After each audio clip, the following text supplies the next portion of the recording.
Miguel, todos sentimos que estamos numa contagem decrescente, mas ainda não se percebeu bem para quê. É de facto uma contagem decrescente que está a provocar uma preocupação global. Agora, hoje, a própria China a dizer que está preocupada. É possível neste quadro que a Grécia saia quando ninguém quer que saia? Não sei se ninguém quer que ela saia. Aparentemente. Pois, há uma coisa que eu acho. Eu acho que a decisão de convocar o referendo foi uma jogada da 25ª hora de Tsipras, porque, de facto, acho que ele não tinha mais nada a fazer. Mas não estou certo que o governo do Syriza queira uma resposta de não ao acordo.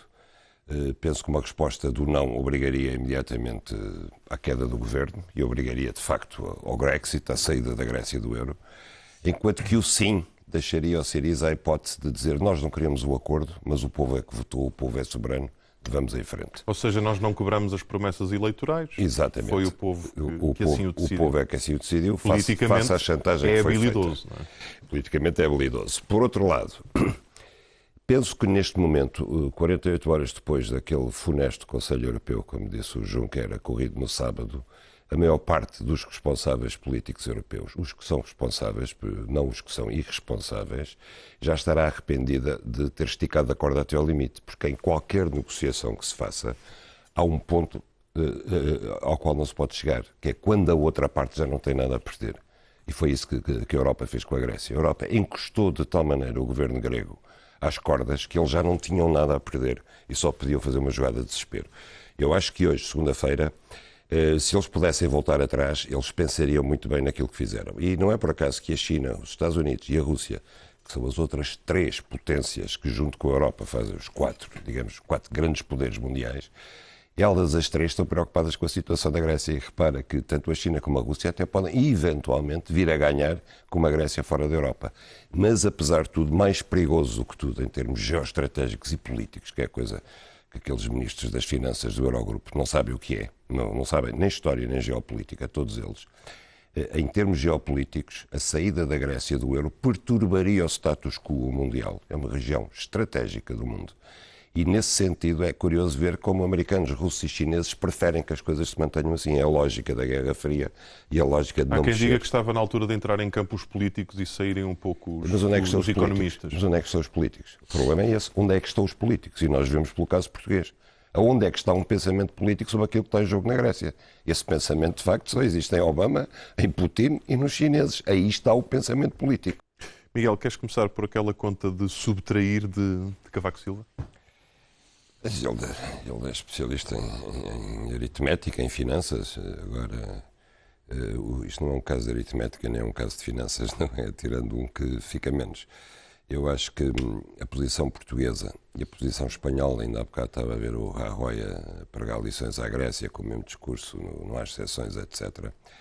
O Rajoy chefia um governo que não pediu um resgate porque fez um acordo por baixo da mesa para receber dinheiro sem ter a troika. Porque a situação espanhola, a dado ponto, foi muito pior que a nossa e pior do que a situação grega, quando as cajas espanholas regionais estavam todas falidas. E a francesa andou lá perto. E a francesa andou perto. Agora, como a Espanha era a quinta economia do mundo, o Sr. Rajoy pôde fazer um acordo com as instâncias europeias sem dar nas vistas, porque se não tinha a troika em casa neste momento, isto estaria com os mesmos problemas políticos que têm os gregos e económicos. Não está. E, portanto, eu acho que a posição, quer dos espanhóis, quer do governo português, agora é uma posição de novo riquismo político, que é saloia e que é fundada na ignorância histórica e na leviandade política. E eu acho que faz-me impressão. Eu pareceu-me hoje, mas eu não sou psicólogo de maneira nenhuma, mas pareceu-me já haver algum medo na cara do primeiro-ministro Passos Coelho, quando falou. Pareceu-me que ele finalmente está a começar a perceber que esta estratégia de dizer nós não somos a Grécia, nós somos os bem comportados, vejam lá, nós temos cofres cheios, etc.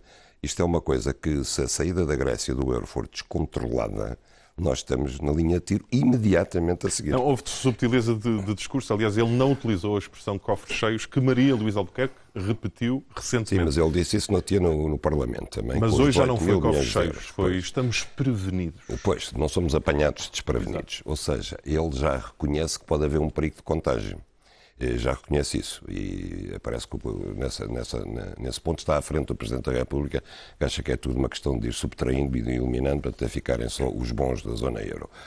Parece-me que o Primeiro-Ministro está a começar a perceber que isto pode ser um problema muito maior e um problema que nos atingirá imediatamente do que a simples saída do aluno mal comportado que é a Grécia.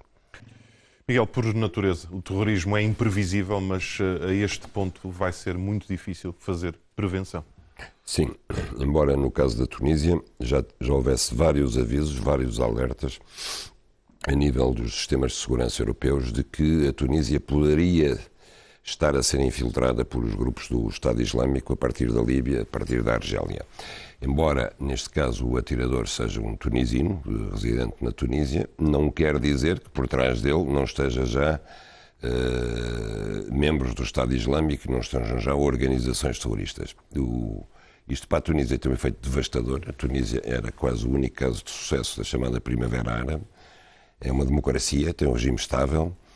É um país que sempre, apesar de viver muitíssimo do turismo, sempre soube separar o turismo dos valores culturais islâmicos do país. Isso vê-se, por exemplo, nas zonas turísticas, em que, na Ilha de Gerba, por exemplo, em que há as praias para os turistas, mas a cidade original foi preservada com as suas mesquitas, tudo isso. Portanto, havia ali um equilíbrio entre dois mundos do qual a Tunísia tirava benefício em receitas de turismo. Mas tal como na onda aqui há uns anos também de atentados sobre turistas no Egito, os alvos desta vez não são responsáveis políticos, torna tudo muito mais frágil. Não, a ideia é de estabilizar o país, não é? E é atingir o país. Provocar o medo, de facto. Exatamente, e tal como no Egito, é atingir a principal fonte de receita do país, que é o turismo. Claro. E, portanto, é convencer as pessoas para não irem para a Tunísia. Estas imagens das praias com militares a guardar os banhistas é uma coisa que, obviamente, matou o turismo na Tunísia. Deixa-me só dizer uma coisa. Para nós, portugueses, o raciocínio é pensar, bom, vamos sair a ganhar disto, como saímos quando foi aqui há uns anos o Egito. Eu acho que os responsáveis políticos e os agentes turísticos portugueses fariam bem em estar calados em não usar esse argumento. Porque acabámos... Mas tu ouviste esse argumento? É um argumento que vem à cabeça de todos nós. Quer dizer, quanto mais instável estão os mercados turísticos que concorrem com o nosso... Espero que venha em silêncio. Mais ganha o nosso. Esse pensamento que venha em silêncio. Que venha em silêncio até para não chegar aos terroristas. Porque a lógica do terrorismo é atingir tudo aquilo que está pacificamente, que está em ordem, atingir a vida normal das pessoas. E, portanto, para não atrair as atenções sobre nós, nós, de facto, temos que manter isso para dentro de nós, como tu dizes, muito em silêncio. E não podemos dizer que o mal dos outros acaba por ser o nosso bem, porque, de facto, é uma questão de tempo. Ou o Ocidente e a Europa se ocupam a sério do problema do terrorismo nas suas fronteiras, do problema do Estado Islâmico, do problema dos refugiados causados pelo terrorismo em países como a Síria e o Iraque, e, de uma vez por todas, não sei como, façam uma cimeira, façam qualquer coisa sobre isso, ou então nós vamos viver daqui em diante e vamos continuar a viver permanentemente com o credo na boca, mesmo que a gente esteja numa praia a descansar de férias e de olhos fechados ao sol. Não é um bom pensamento para terminar, mas é assim que termina. Miguel, se não for antes, até à próxima segunda-feira. Até para a semana.